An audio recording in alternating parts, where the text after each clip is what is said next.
Hi everyone. I decided to do a haul video of the books I picked up in Paris and London and the books that were waiting for me when I got home. Uh, I didn't plan to buy a lot in Paris, and I didn't, only because I don't read French. And I kept saying, well, I'm not going to buy a lot because I don't read French. So, of course, the first book I buy is in French. This is the French adaptation, or the French version, excuse me, of Weapon X by Barry Windsor Smith. No, I love this story. I'm a huge Barry Windsor Smith fan. I have the English trade paperback, but this is a nice American size hardcover, high quality paper. The introduction is in French. I can kind of live without that part, but I have the English if I really wanted to read this. But this is just for me to go gaga over the art, and the production is really great. Just nice quality paper, great printing, just very nice physical package, just very well done. Has the entire story, has a all the covers, and it has a little Weapon X kind of a snippet from a 1988 issue. So that kind of revisits the story. And art by Barry Windsor Smith.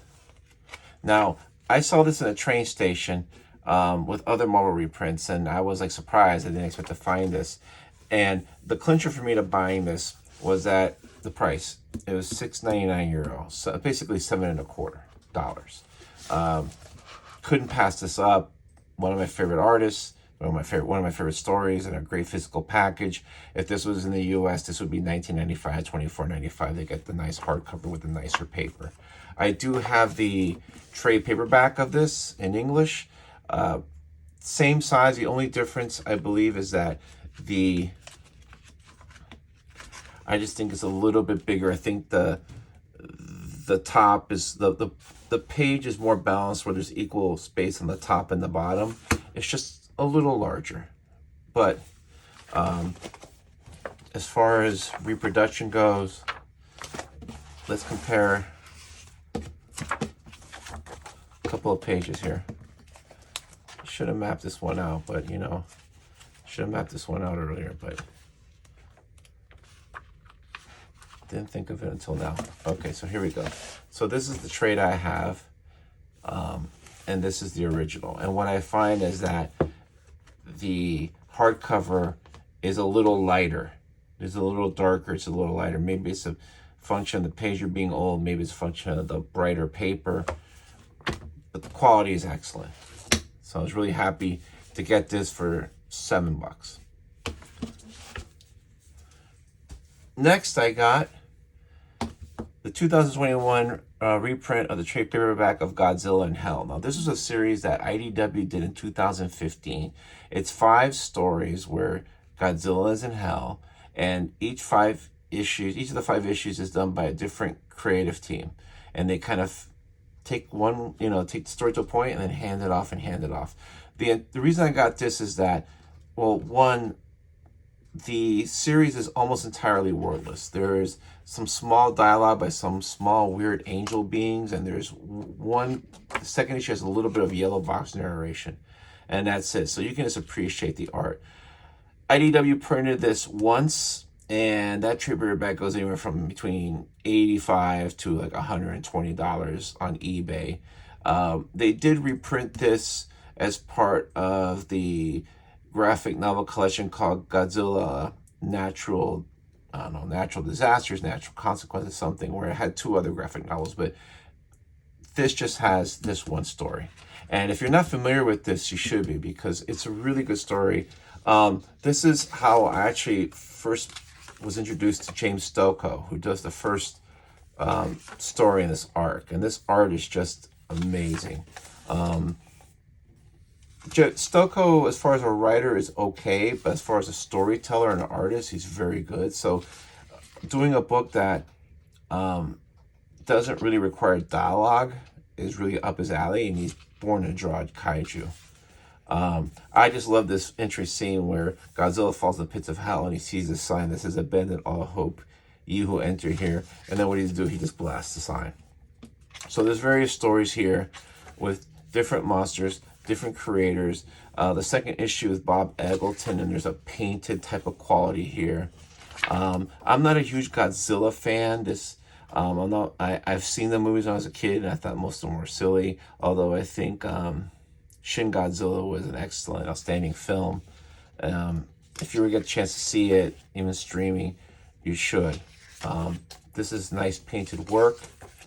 Just really just great work. And like I said, except for the yellow boxes here, most of these story you don't really need to read it. This one is, the art is by Buster Moody. Does a great job. And so fourth one is by Ibrahim Mustafa. Does another great job.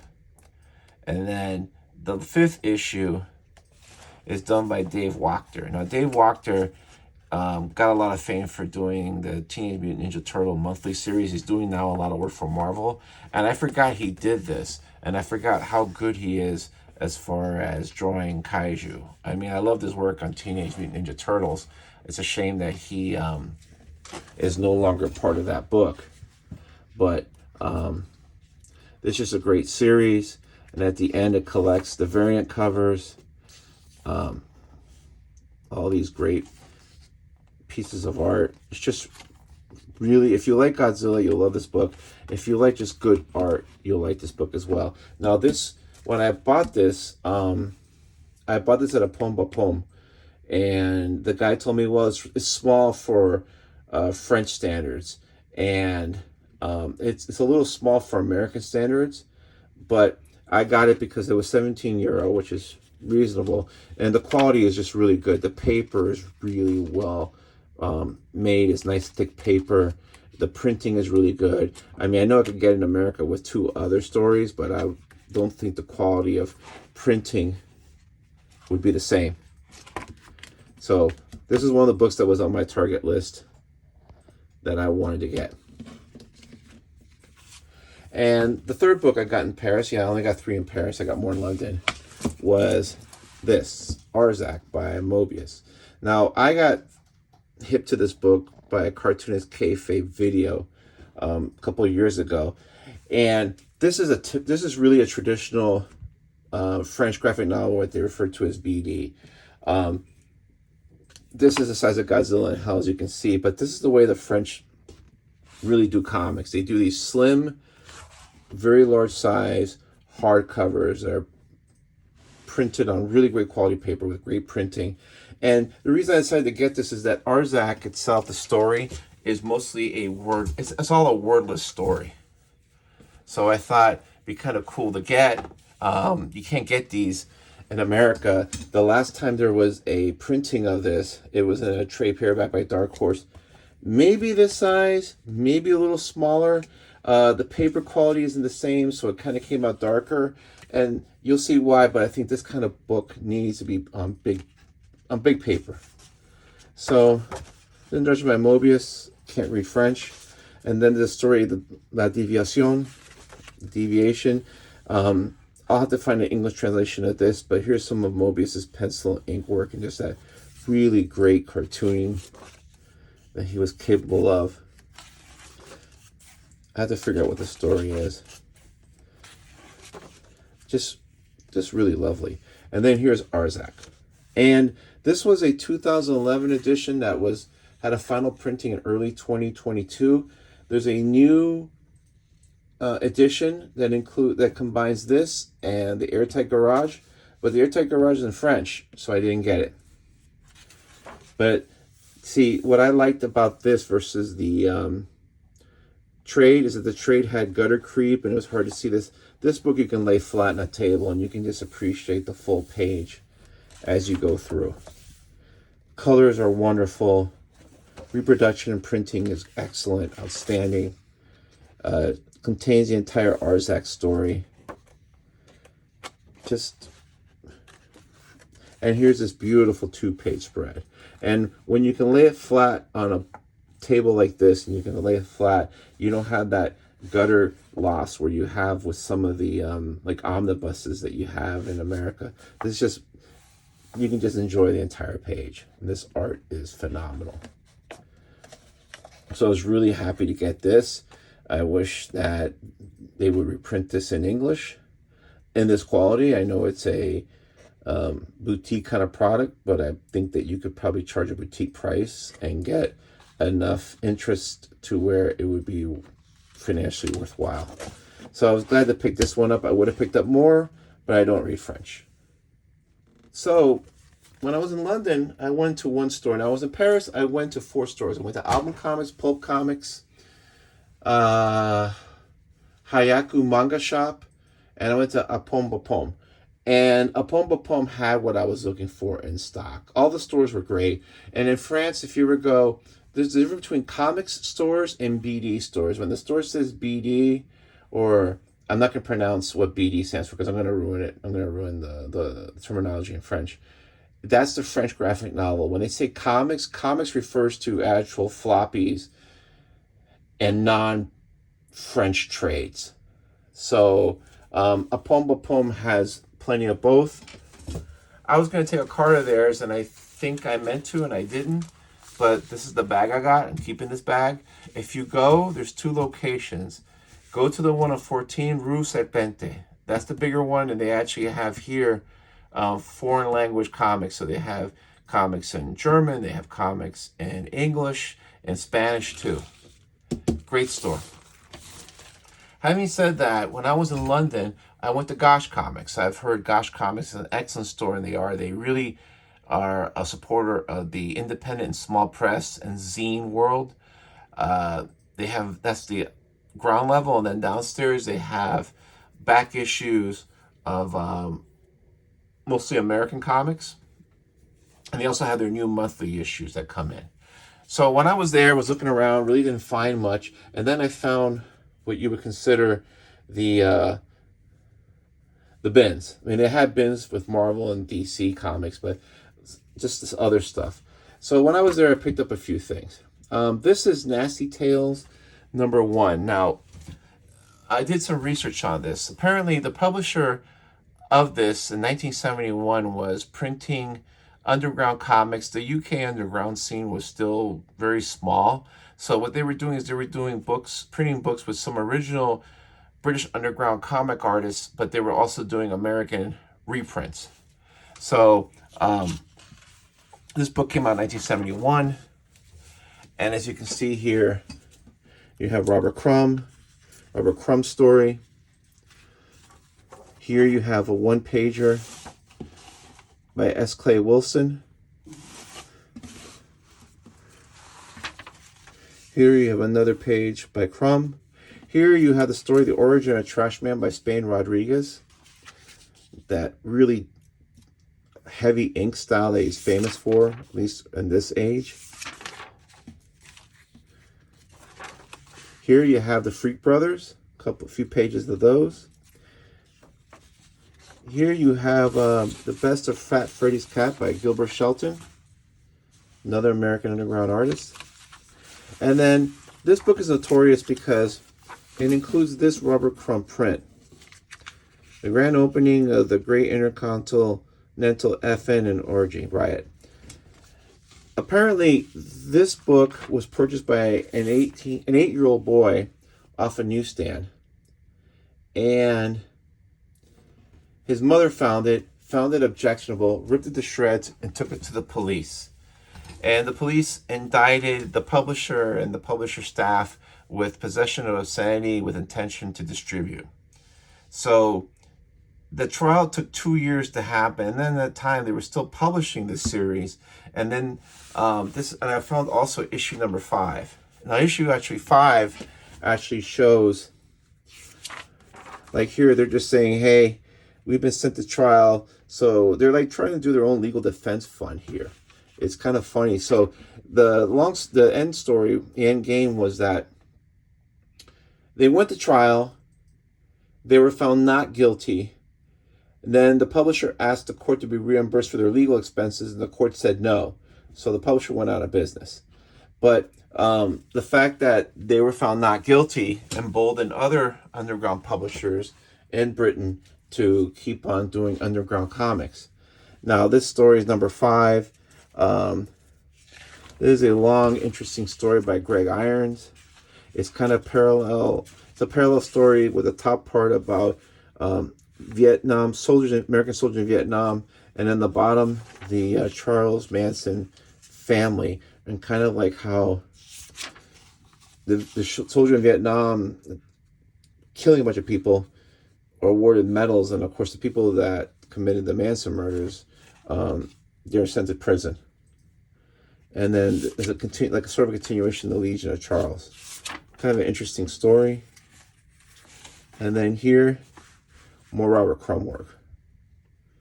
So these were pretty expensive. Issue number 1 is a reading copy. It was £1. This was £5. And also, I forgot to mention, this also includes a Spain Rodriguez Trashman story as well. That was kind of cool. Kind of a piece of British underground comics history. Thought that was pretty neat. Okay, and so while I was there, I also had a Love and Rockets section. So I picked up a few issues. Now, I've read some of the Love and Rockets trades. I've read trade number 1 and 2. I had a hard time reading 1 because that was when they were doing the Maggie and the Mechanic stories. And those were a slog to get through. I know they were trying to figure out how to make comics, but those Maggie and the Mechanic stories did not work. And they knew it too because they somehow shifted it to the LA punk scene in the 80s and shifted gears completely on that story. But that's why I had a hard time getting into it. It's like, I'm just going to stop. But I did start reading some of it in trade 2 and then the third trade, and I liked it. So when I saw these were pretty inexpensive. I figured, let me just pick up some issues. So I picked up this issue because of that cover. It's an iconic cover. And also, it's also being used in the advertising for the recently released first 50 issues. And I also used to hear people complain about how the Fantagraphics trades were kind of small. They were at the size of the Godzilla and Hell trade. That's why maybe a little wider. And people used to complain about it, and I didn't really understand until I saw these issues and I realized, oh, the original comics are oversized. They're magazine size. And I appreciate this size. Nate Garcia and Alex Graham are printing their comics now, this magazine size, and I really appreciate the larger size. So I'm not familiar with this, so I figured, well, let me just start reading and see, kind of what I think. Let me give it a fresh set of eyes. But I didn't realize that this includes this story, Flies on the Ceiling. I had read this in the trades, and I loved this story. And if you're not familiar with it, this is Isabel, who goes to Mexico running away, basically. She is divorced. She had an abortion, and she's trying to find a new life. But she keeps thinking that the devil is actually kind of like talking to her. She's actually having these conversations, and you wonder at first, like, is she really having a conversation with the devil, and is it really him, or is just her kind of like losing her mind? And then eventually, she kind of has these weird like visions, and you think she's going insane, but then eventually she meets the man that she had fallen in love with, and she tells him, listen, I gotta go back. He's gonna be waiting for me. And the ending quote was, I may turn up as flies on your ceiling, he said. Flies. And the reason why I mention this is that I later on read the Death of Speedy arc. And you see Isabel, she's more distraught, she's more frazzled, and you actually see flies on her ceiling. So here when you're reading, this is the thing that Jaime does so well, is that he'll drop a story and then you won't hear about it for like another 20, 30 issues, and all of a sudden he'll revisit it. And so here you think, you're not sure if she's seeing this or she thinks she's seeing this, but then later on you realize, oh, she actually did see it. So I'm glad I got this issue because I love that story. And then I just picked up 43 through 47 because that's what they had continuously. They had some issues here and there out of order. And I just love Jaime whenever he draws any kind of wrestling. I mean, he's just so good at his cartoon. I mean, just next level. And this is from the early 90s. Just really great work. Yeah, this really powerful cover by Beto. Let me look at some of these back covers. Oh, but I love this one by Jaime. I just love how minimal it is. It's just two colors in the background with all this negative space. And it's flirtatious, it's fun, but you don't see anything. But it just looks deceptively simple. And back cover by Beto. Another back cover by Beto. Another back cover from Beto. And then, of course, Jaime is doing the wrestling one in the front. And upside down, Jaime in 93. Just really good stuff. I'm really looking forward to reading these. Maybe this will get me back into the trade.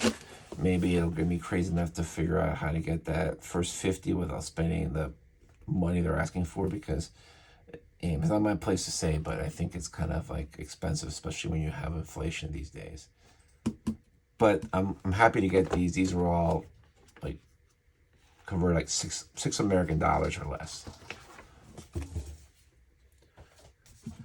Then when I was also in Gosh Comics, I found this. I found issue of Blab number 8.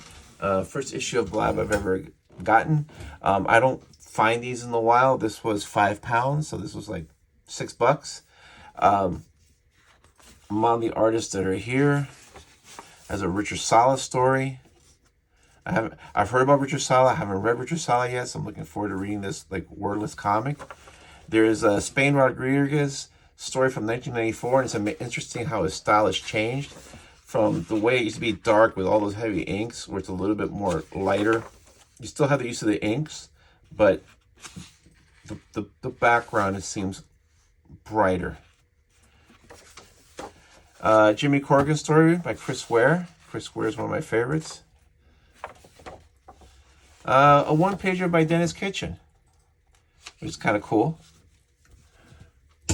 And then at the end is an interview and illustrations by Drew Friedman. And Drew Friedman's been in the news lately because of his new book. So it's just kind of interesting seeing him draw these characters who were contemporary then. This is all the late night talk show hosts that were popular. Letterman, Leno. This is Ted Koppel from Nightline. I'm not sure who this is. This is Arsenio Hall. It's kind of interesting. It's like a timepiece. But his art is just really interesting. And Roseanne Arnold, when people didn't realize that she was a Nazi sympathizer. Tom Cruise from Entertainment Weekly. Kind of interesting how he's drawing all these then pop culture icons. Orson Welles. It's kind of interesting. I'm looking forward to reading this interview. I haven't had a chance to yet, but it's interesting. It's like he's, like what's old becomes new again. Anyway, fun pickup. So when I got back to the States, I had a couple of books that came in through Kickstarter or one that I ordered from abroad. This is The Complete Riley number 2 by Jeff Manley. Jeff Manley is a cartoonist out of Traverse City, Michigan. Jeff really excels at that 4-panel, one-page story that you would have found in the comics. Oh, back in the days when people would read newspapers. Dry humor. Pretty funny. I mean, I love his work. I'm a big fan of his work. He does work that looks deceptively simple, but there's a lot of thinking and planning going on in this. So this was from the recent Kickstarter that he successfully funded. So it was nice getting this in the mail when I was out. And he did a little sketch here. Very cool. Now, the last thing I actually got from France. Believe it or not, I kind of had to order something from France, and then I wasn't here when it came in. This was from Zine Panique. This is the French version of Alonzo Sneak that was created by Nate Garcia. He did an edition last year, and I actually reached out to Jan, who's the mind behind Zine Panique, and asked him if I could still find one of these. He says, "Oh, these are all sold out, but I have an extra copy that I can sell you." So he sold to me for cover price. So I have this story. This is the second edition because the second printing, because it contains the Cowboy Hank story that he did. And Nate told me that he did all the lettering in French, that this wasn't outsourced to anyone, that all this translation was done by him. And according to what he told me, he said he slaved over this thing. But he did a really nice job with the lettering, because it's not just converting the words. He has the emphasis when there's certain things that are bolded or accented. I'm a kind of a Nate Garcia completist, so I was thinking about finding this in the stores, and then Jan told me it was sold out, but he's like, hey, you know, I can sell you one. And I was already gonna tell, I'm glad to have this in my collection. And again, I have the English version, so if I really need to reread it again. And it's a really good quality book. But what I really ordered from Jan was his newest issue of Zine Panique. And these are just really wonderful, well-made trades. I was hoping that the Godzilla and Hell trade would be like this size. Just these stories are just very cool. The art is amazing. You have people like, you have Lale Westwind. You have Jasper Jubenville doing a story that's inspired by Philippe Caza. You have just so many different great artists here doing really cool work. And what I like about these books is that there's not a lot of dialogue, but whatever dialogue there is, there's this insert. This is the English translation.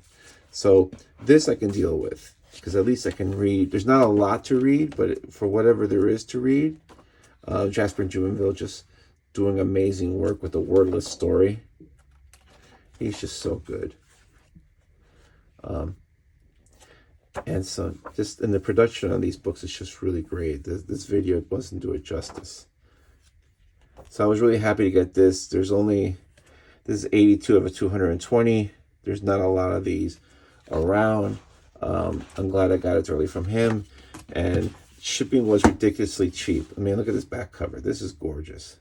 It's beautiful. And it was ridiculously cheap. It was $8 shipping for total from France. If I had to ship this to France, it probably cost like $40. So that is really it. Got the books that I wanted, got a few extra books.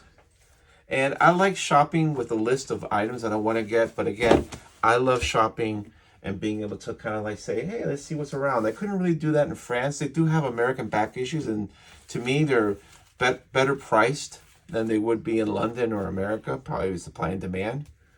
But what I found was they didn't have a lot of stuff that was like surprising to me, like, oh, they have this. But in Gosh Comics, they did. And also, the train station in Paris had this. That was pretty cool. And I was able to get this, which was on my list. And I was very happy to get this, which is on my list too. I just see these and I think, man, I wish they would print these in English. So that's my haul. Not a ton of stuff. I didn't want to go crazy. I didn't want to spend, $1,000 or whatever. This was all pretty reasonable. I like shopping for a deal when I can find something that's cool. The only thing is, when I see books like this that I have no idea what they are and I'm Googling them, I know that the store owners are looking at me trying to figure out what the eBay price is, or if I'm going to try to flip it. And I remember one time going to a store and I said, I'm not trying to flip it. I just don't know what this book is about, but it's interesting. So this was really cool. And I like this piece of history. Now, the only problem is I'm going to try to find the rest of the issues, and they're all in London. I don't think they're in the United States, but you never know. Anyway, thanks.